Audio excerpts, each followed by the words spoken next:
Hi, I'm Chris O'Neill of O'Neill's Creation Workshop, and today we're going to be talking about headphones. These headphones, because these are fun. These headphones are a collaboration between HarmonicDyne and Zeos from Z Reviews, the audio reviewer. They were sent out to me by them, and I was a little worried at the beginning because I heard things, but like, honestly, you gotta stop just listening to things when you hear things, because maybe that doesn't apply to you. And I love these. This might be one of my all-time favorite headphones because it does very, very special things that no other headphone I've ever tried does. There's a sensation they make. It's neat. It's really cool. Zeos tuned these himself, and he wasn't just sent a headphone and stick your little badge on there. Like, he actually took the time to drill holes, plug holes, do what Zeos does with holes. Did something that nobody else has really done that I've seen, at least not like this. Like, you can tell that he tuned them himself. They don't sound like anything else. They either work for you or they don't.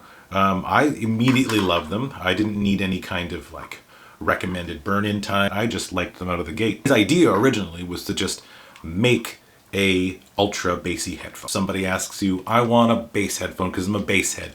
What do you got? What's the bassiest headphone? The only answer now is just these.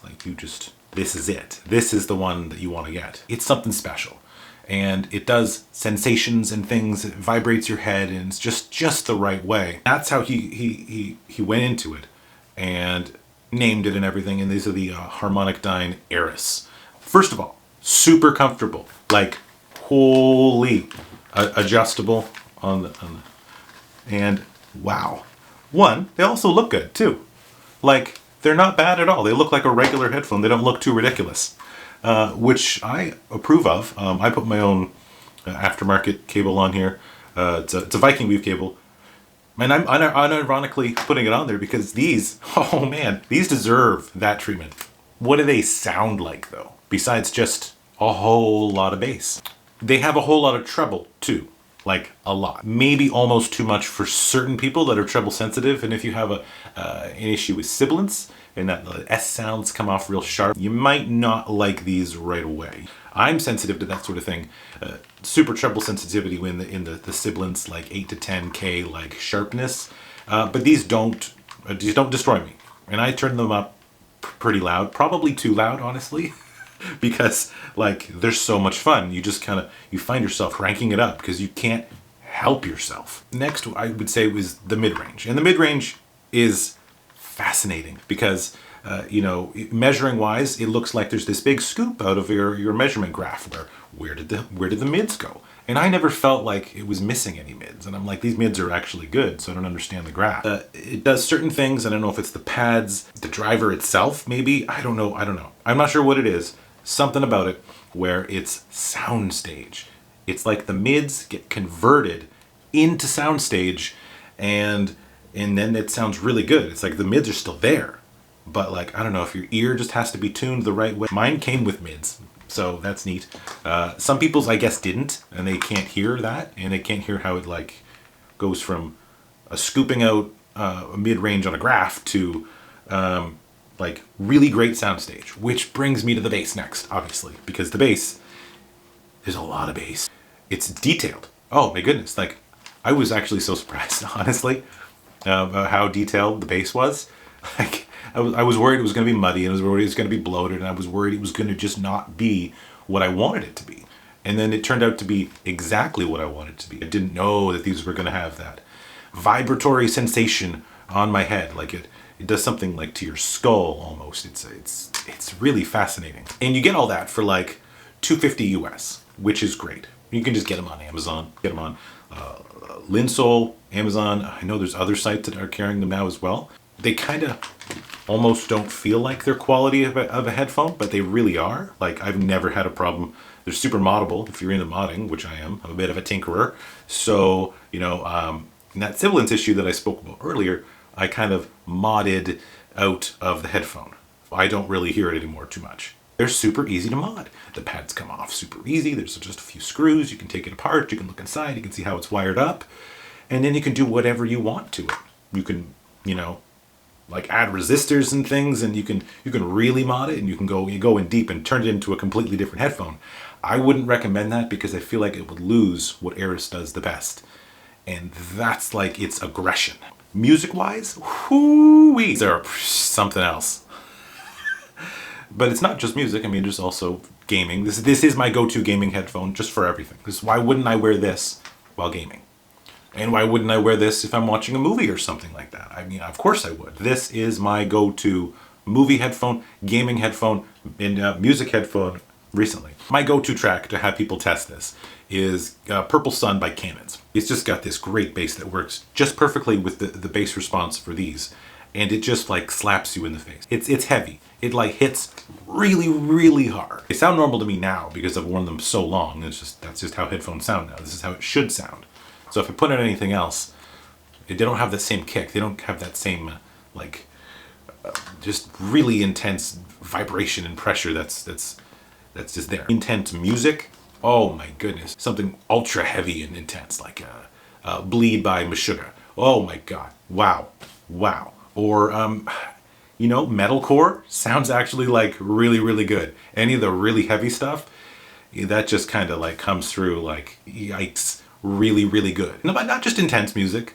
To make it even more intense, to like double down on the intensity of how intense it is, this headphone makes 90s music sound the way that my nostalgia remembers it. Out of all the people that have tried it, which I've kind of tried to have everybody try it, there's been like a lot of really good response. First, I put on Purple Sun by Canons, of course, just to give them that kick. So they know what they're getting into from the very first beat. They know it. They hear that and they're like, oh, damn. And everybody enjoys it so far. One guy wants to buy a pair, an audiophile type of friend. He said the bass was super clean and super tight. And he just liked it. He's like, that's really nice bass. He's like, that is good bass. High praise from every single person who's tried it. Even my wife said, they're fine. And let me tell you, that's the biggest praise you'll ever get. Other music, like maybe like a Deftones or something, they're kind of intense sometimes, but they also have softer stuff. All things Chino related for Deftones sound just right. His voice matches these perfectly. And maybe you're into like synthwave or something like that. That comes off really nice, especially with maybe some of the heavier stuff like Carpenter Brute. Oh man, that like Leather Teeth, that's gonna rip you up. All types of music, even if it's something like Agnes Olo, with I'm a huge fan of, and she really comes through great on here. The Curse is great because it's already a big and open sounding song for any headphone. It always sounds good. But then these, with the soundstage that they have, and they have great soundstage and great imaging too, surprisingly. Her music comes over really well, especially with like a nice deep cello. Oh, just the best. Something like some power metal, like Unleash the Archers, sounds really, really good. Her voice comes through a little bit sibilant, and I don't know what to do with that. That's kind of why I took the time to make Eris my own and mod it a bit, which I'm not done modding these. There are going to be more mods to come in the future. But that's what you can do, is like, here's one of my favorite bands, maybe my favorite band, Unleash the Archers, and I really want to listen to them, but the sibilance in her voice comes through a little bit too much. So mod them. Tinker around with them. Do what you want with them. They're just super fun. And for the price, $250, like, I don't know, like, find me something better. Accessory wise, not this cable, like I said, this is a Viking Weave cable, and it doesn't make sense per se with these headphones, but I like it because it's purple and such. But the cable it actually comes with is this. Very nice cable. It's cool. It's got a 4.4 Pentagon. If you're into that sort of thing. Otherwise, you'll need an adapter, which is available on Linsole, or you can get a bunch on Amazon if you just want to plug it in like a 3.5mm into whatever device you have. This little bag, it's a nice, soft bag. It's a weird example. I guarantee Zeos himself has a pair of pants that are probably just like this, that feel exactly like this. And if he doesn't have a pair, he's probably saying right now, I wish I had a pair of pants like that. It doesn't have the Z logo on it. I feel like maybe they could have done that. So the cable, yes, you can get an adapter, but I feel like the adapter should have been in the box for the 3.5mm. That would have been cool, because not everybody can just plug this in. And since every single normie likes this headphone that they've tried it, none of them are going to buy it because it probably has this connection unless they know that they have to have an adapter for it. What are you going to do? Not saying that this has to be 3.5 millimeter, but just that it should have the adapter in the box with it. Another thing that I do is I use this smaller Hart audio cable. It's neat because it has adapters that you can adapt and take apart and put on any end you want, like this 3.5 millimeter. And then this is my Bluetooth dongle, which is amazing because it's the FIO BTR11, and it's so small and so tiny. It's like 15 grams, and then there you go. Now you have wireless headphones all of a sudden. In the future, what I would like to do is take this little BTR11 and kind of not just like stick it on, which would add almost zero weight because 15 grams plus the cable weighs more than that. I want to open this up, take this apart, put the circuit board inside, and then make these Bluetooth headphones because that would be awesome. But for $250 US, you cannot go wrong with these. If you like bass, and you probably don't even know if you do, you kind of have to listen to these to realize whether you like bass or not. Because if I compare these to like a far more expensive headphone, like a Odyssey LCDX, has amazing bass. It's great, but you kind of almost have to EQ it and crank the bass up either digitally or with like a Loki or something like that from Shit Audio. Turn it up manually with a knob or in software to even get close to the amount of bass these have. The LCDX have really detailed bass and its imaging is good, but the soundstage is not as wide. And honestly, I don't even know if it's much more detailed than these. These have bass detail. It's amazing. It's great. I'm hearing things in music that I've never heard before in these. And I'm just like, well, now I have questions. These ruined me. These totally ruined me because it's all I can listen to now. I listen to these and nothing else. I mean, okay, look, those are headphone stands that I make, you know, Grumpy Goose headphone stands. But like, where's the headphones? They're not there because they don't need to be.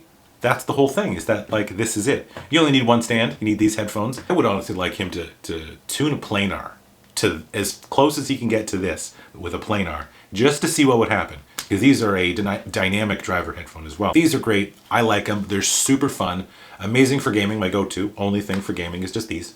And because they're semi-open, and not fully closed, you can actually still hear the world, so I can hear like in the room, which I like. And other people can hear outside of that, but whatever, I don't really care unless I'm like on a bus, which I won't be. You wouldn't want to wear them on a plane or anything like that. I just want these to be Bluetooth for the sake of being Bluetooth with my little adapter here, which is LDAC as well. So that's like, and it's $20, $20 for this little adapter, and you get LDAC, and $250 for these, and suddenly you're LDAC wireless with like a crazy bassy headphone, but in the very best way possible. These are great. And you should probably get them. And they have a spot in your collection because they do things that none of your other headphones do.